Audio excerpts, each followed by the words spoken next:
الحمد لله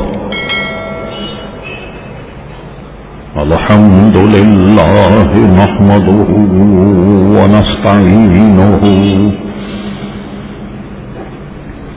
ونستغفره ونؤمن به ونتوكل عليه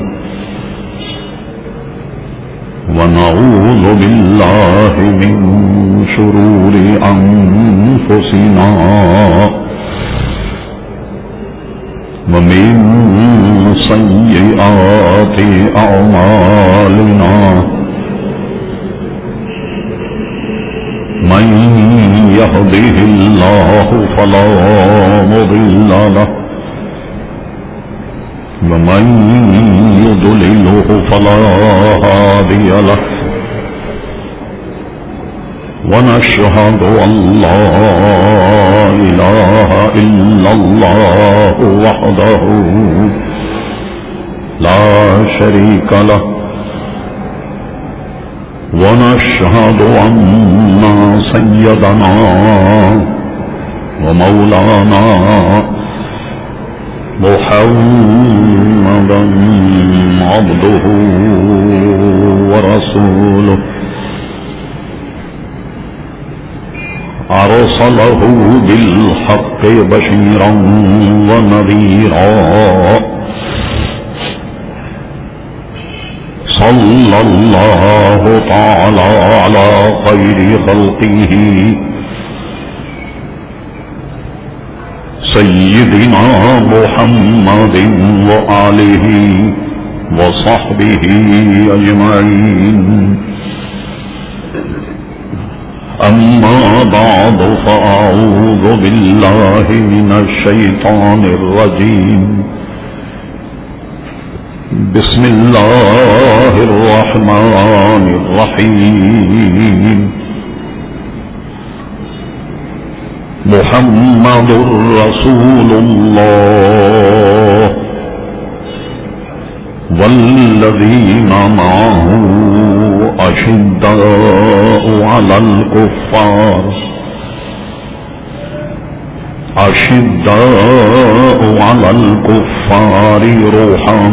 رحماء بينهم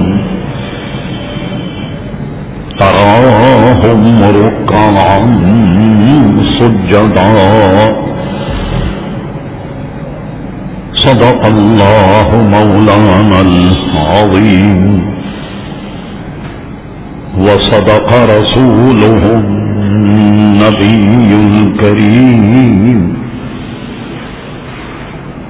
إن الله وملائكته يصلون على النبي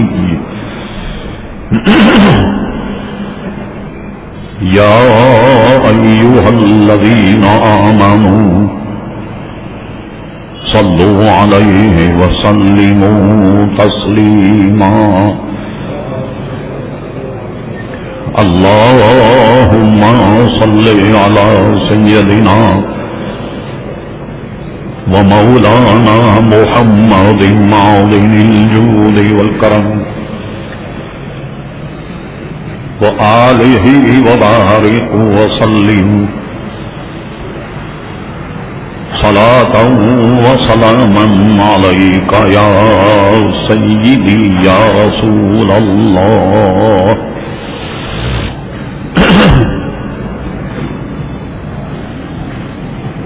محترم حضرات، نہایت ہی مختصر حمد و صلات کے بعد اس فقیر حقیر آپ حضرات کے سامنے قرآن مجید فرقان حمید 26واں پارہ سورہ فتح کے آخری رکوع سے ایک آیت مقدسہ تلاوت کرنے کا شرف حاصل کیا۔ قبل اس کے کہ کچھ عرض کیا جائے، اللہ تبارک و تعالی سے دعا فرمائیں کہ وہ اپنے پیارے حبیب لبیب نبی کریم رؤوف الرحیم علیہ افضل الصلاۃ والتسلیم کے صدقے و تحفے مجھے حق کہنے کی توفیق عطا فرما۔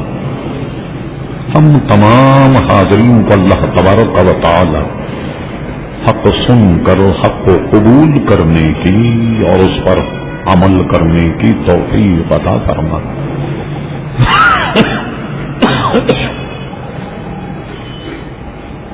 اسلامی مہینہ اور اس کی تاریخ کا اعتبار کرتے ہوئے ہم نے گزشتہ جمعے سیدنا عثمان غنی رضی اللہ تعالیٰ عنہ کی سیرت کے چند گوشے آپ کی خدمت میں رکھے۔ اس کی وجہ یہ ہے کہ اس مہینے کی 18 تاریخ کو حضرت عثمان غنی رضی اللہ تعالیٰ عنہ نے جام شہادت نوش کیا۔ ایک مسلمانوں کے لیے، اسلام کے لیے ایک عظیم سانحہ تھا۔ پھر اس کے بعد فتنوں کا ایسا دروازہ کھلا کہ قیامت تک بند نہیں ہوگا۔ آج ہم نے اسی تاریخی اعتبار سے مناسب سمجھا کہ امیر المومنین سیدنا عمر فاروق رضی اللہ تعالیٰ عنہ کی زندگی کے چند گوشے بیان کیے جائیں۔ اس کی ایک وجہ یہ ہے کہ حضرت فاروق اعظم رضی اللہ عنہ ان دنوں شدید زخمی ہوئے، 1-2 دن زخموں سے چور چور رہے اور آپ کی شہادت 1 محرم کو ہوئی۔ ظاہر ہے کہ کل 1 محرم ہوگی۔ اس اعتبار سے حضرت فاروق اعظم کا تذکرہ نہ ہو تو یہ ہم سب کی بہت بڑی محرومی ہوگی۔ اس لیے ہم نے مناسب سمجھا کہ ان کی زندگی کے چند گوشے بیان کیے جائیں۔ ہم نے جو آیت مقدسہ تلاوت کی، اس سے ان کی کیا مناسبت ہے؟ پہلے ہم اس سلسلے کو بیان کر کے پھر ان کے زندگی کے گوشے آپ کی گوش گزار کریں۔ ارشاد باری تعالیٰ ہوا محمد الرسول اللہ صلی اللہ علیہ وسلم، محمد اللہ تبارک و تعالیٰ کے رسول ہیں۔ حضور کی رسالت کے اعلان کے مان بعد فوراً بات فرمایا والذین معہ، اور جو ان کے ساتھی ہیں، اشداء علی الکفار، کافروں پر بڑے سخت، رحماء بینہم، مگر آپس میں بڑے رحم دے، تراہم رکعا سجدا، جب انہیں دیکھو تو رکوع کرتے ہوئے، سجدہ کرتے ہوئے پاؤ گے، یعنی کثرت سے نماز پڑھنے والے اور کثرت سے رکوع کرنے والے لوگ ہیں۔ اس میں علماء نے فرمایا، آیت تو میں نے پوری پڑھی، لیکن یہاں جو فرمایا والذین معہ، علماء فرماتے ہیں کہ سب سے زیادہ ساتھ حضرت صدیق اکبر کو میسر آیا حضور علیہ السلام، لہذا والذین معہ کا مصداق حضرت صدیق اکبر کی ذات۔ اشداء علی الکفار، ویسے تو تمام صحابہ کرام کافروں پر بڑے سخت، لیکن حضرت فاروق اعظم رضی اللہ عنہ نے اس میں بہت شہرت پائی۔ وقت ہوا تو ہم کچھ باتیں انشاءاللہ کریں گے۔ رحماء بینہم، رحم و کرم کا جذبہ تو پوری جماعت صحابہ کرام علیہم رضوان میں تھا کہ آپس میں بڑے رحم دل، لیکن حضرت عثمان غنی رضی اللہ تعالیٰ عنہ نے اس میں بڑی شہرت پائی، بہت ہی رحم دل تھے۔ گزشتہ آپ نے سنا کہ وہ شہید ہو گئے، مگر صحابہ سے کمک نہیں لی اور مدینہ شریف نہیں چھوڑا، یہاں تک کہ شہید ہو گئے۔ تراہم رکعا سجدا، نماز تو تمام صحابہ کرام علیہم رضوان بڑی مستعدی سے پڑھتے تھے اور ہمیں بھی پڑھنا چاہیے، مگر اس میں شہرت حضرت علی نے بہت پائی، تو فرماتے ہیں تراہم رکعن سجدا، اس کا مصداق حضرت علی رضی اللہ عنہ کی ذات ہونی چاہیے۔ گویا اس مختصر آیت میں حضور علیہ السلام کے چاروں خلفاء کی ایک ایک جھلک پائی جاتی۔ اب ہم صرف اسے ملوز رکھ کے بیان کرتے کہ اشداء علی الکفار، اس کا مصداق حضرت فاروق اعظم کی ذات۔ اب آئیے ان کے زندگی کے چند لمحے، پہلے ہم صرف 1 منٹ میں ذرا ان کی زندگی کے شعبوں کو تقسیم کریں تو آپ دیکھیے کہ کیا ایک جمعے کے موقع پر ان کے ایک زندگی کا شعبہ کوئی اگر ہم فرض کر لیں اس پر بھی کلام ممکن نہیں۔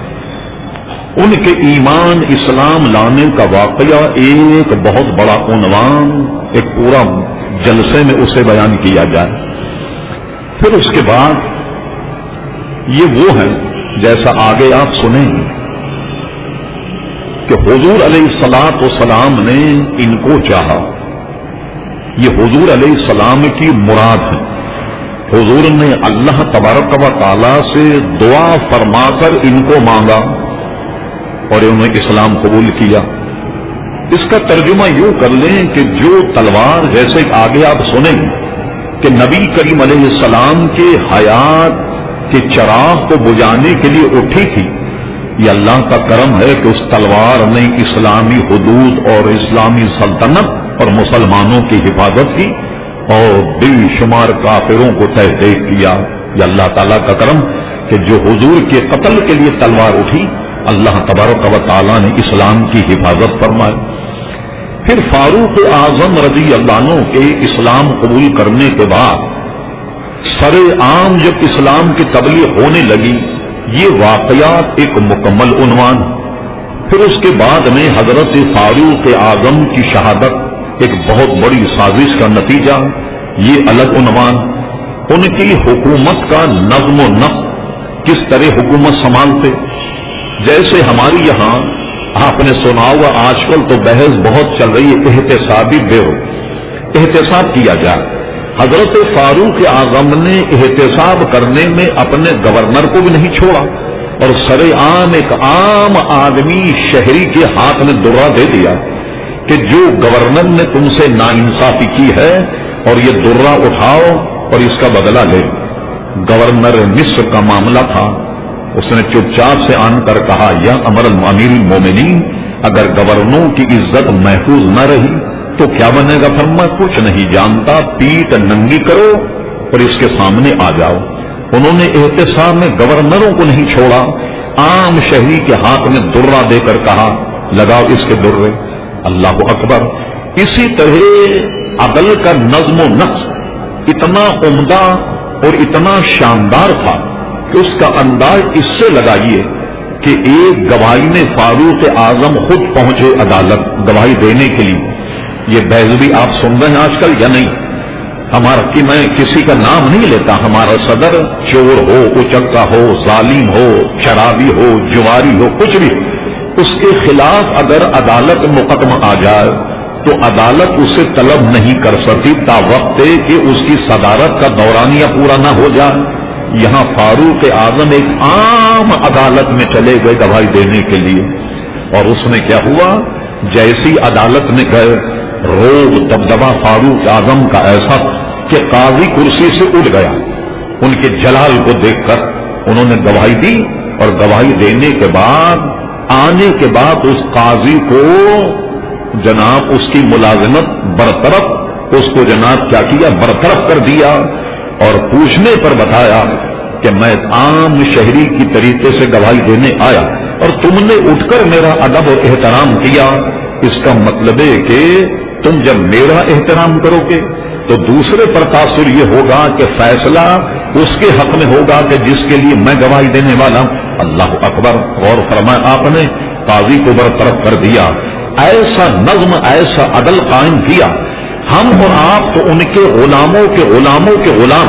انگریزوں نے لکھا کہ مسلمانوں کو دور فاروق اعظم کوئی دوسرا فاروق مل جاتا تو شاید اس زمین پر سوائے اسلام کے کوئی مذہب نہیں ہوتا. اس قدر ان کا دبدبہ اور فتوحاتی جن کے ہم کوشش کریں گے اس مختصر وقت میں اس کا احاطہ کر لیا جائے. یہ ہر ایک اپنے نزدیک عنوان ان کی وسعت اتنی وسعت اتنی گہرائی اور گہرائی کہ سینکڑوں کیا ہزاروں کتابیں اس میں تصنیف کی گئی، بلکہ غیر مسلم ان کی سیرت کا مطالعہ کر کے راز حکمرانی سیکھتے ہیں. مسلمانوں نے تو فراموش کر دیا، دوسرے لوگوں نے ان کی سیرت کو پڑھ کر اور جناب حکمرانی کے راز ان سے عزیزان گرامی سیکھے ہیں. جیسا کہ شاعر کہتا، ایک ہم ہیں کہ اپنی صورت کو لیا بگاڑ، ایک وہ ہے جنہیں تصویر بنا آتی. تو ہم تو ان سے کوئی نصیحت حاصل نہیں کر پائے. جو مسلمان حکمرانوں کا معاملہ ہے وہ آپ کے سامنے. اب آئیے ان کی سیرت. حضرت فاروق اعظم رضی اللہ عنہ کو سلسلے نسب جیسے کل ہم نے حضرت عثمان غنی رضی اللہ عنہ کے لیے کہا تھا گزشتہ جمعے، اسی طریقے سے حضور کے ایک جد امجد ہیں جو حضور سے 540 سال پہلے گزرے، جن کا نام کعب بن لوئی تھا. ان سے حضرت عمر فاروق کا سلسلہ نسب مل جاتا ہے. ان کے والد کا نام خطاب ہے اور حضرت عمر فاروق کا نام عمر. اور چونکہ ان کی ایک صاحبزادی تھی حفصہ، یہ حفصہ ام المومنین ہے. حضور نے کرم فرما کر اپنے نکاح میں لیا تو حضرت فاروق اعظم کی کنیت ابو حفص مشہور ہو گئی حضرت حفصہ کی وجہ سے. یہ بھی ایک شرف حضرت فاروق اعظم کو حاصل ہوا کہ حضرت فاروق اعظم رضی اللہ تعالی عنہ کی ایک صاحبزادی نبی کریم صلی اللہ تعالی علیہ وسلم کے نکاح میں کفار مشرکین سے نبی کریم صلی اللہ علیہ وسلم سے تنگ اور بیزار آ کر دارالندوہ ایک جگہ تھی، وہاں اجلاس بلایا. بڑے بڑے جنگ، بڑے بڑے مہمات کو فتح کرنے والے لوگ وہاں جمع ہوئے. آپ جانتے ہیں کہ جیسی مہم ہو، جیسا معاملہ ہو، اسی قسم کے لوگ جمع کیے جاتے. اس میں قرارداد پیش کی گئی کہ حضور علیہ السلام کا نام لے کر ہمارے دین کو، ہمارے جو دیوتا ہیں یا جو کچھ بھی ان کو انہوں نے یہ کہا وہ کہا، بغیر ان کا چراغ بجھائے کام بنے گا نہیں. سب سے کہا گیا کہ بھئی آپ میں سے کون آدمی ہے اس کام اور اس مہم کو اپنے ہاتھ میں لے اور اس پر رضامندی کا اظہار کرے. ضمن میں یہاں ایک بات کر دوں کہ عموماً بادشاہوں کے دربار میں کوئی بہت بڑی مہم سر کرنی ہو تو کیا ہوتا کہ چند پان کے بیڑے ایک تشتری میں رکھے جاتے اور بہادر فوج کے جوانوں کو بلا کر کہا جاتا کہ فلاں مہم کو سر کرنا ہے، بتائیے بیڑا کون اٹھائے گا. تو جو فوج کے جنرل یا جو اس عہدے ہوتے تھے اس زمانے میں وہ بیٹھے ہوتے، ان میں ایک بہادر کھڑا ہو کر اور وہ پان کا بیڑا اٹھاتا. پان کو اس طریقے سے 3 کونی بنا کر اس میں لونگ لگا دی جاتی جیسا کہ آج کل بھی ہوگا. تو اب کہتے ہیں بھئی کون بیڑا اٹھائے گا، تو اردو ادب میں اس کو بیڑا کہا جاتا جس کو ہم نے بیڑا بنا دیا. تو بھئی کون بیڑا اٹھائے گا، وہ بیڑا تو بیڑا غرق والا بیڑا، یہ ہے بیڑا کہ کون بیڑا اٹھائے گا. یہ اسی مہم کا حصہ تھی کہ بھئی چلو یہ سر کرنے کون بیڑا اٹھاتا. ایک بہادر کھڑے ہو کر وہ پان کا بیڑا اٹھاتا کہ میں یہ کام سر انجام دوں گا. یہ بعد میں ارتقائی اور زمانے میں کفار نے کہا آؤ بھائی اس مہم کو کون سر کرے گا. بڑے بڑے دلیر، بڑے بڑے جیوٹ سب بیٹھے. حضرت عمر فاروق کھڑے ہو گئے، یہ مہم میں سر انجام دوں گا، معاذ اللہ ثم معاذ اللہ کہ حضور کو قتل کرنے کے لیے میں یہ کام کروں گا. چونکہ زمانے جہلیت میں جو بہادر تھے، تو حدیث شریف میں بھی آتا کہ اس زمانے میں اسلام میں کون بہادر ہے؟ فرما وہ جو زمانے جہلیت میں بہادر. تو حضرت فاروق اعظم زمانے جہلیت میں بہت بڑے بہادر. اب انہوں نے بیڑا اٹھا لیا، انہوں نے مہم سر کرنے کا وعدہ کر لیا. سب نے کہا بھائی یہ کام یہ کر سکتے ہیں، یہ کام سر انجام دیں گے. حضرت فاروق اعظم نکلے تلوار لے کر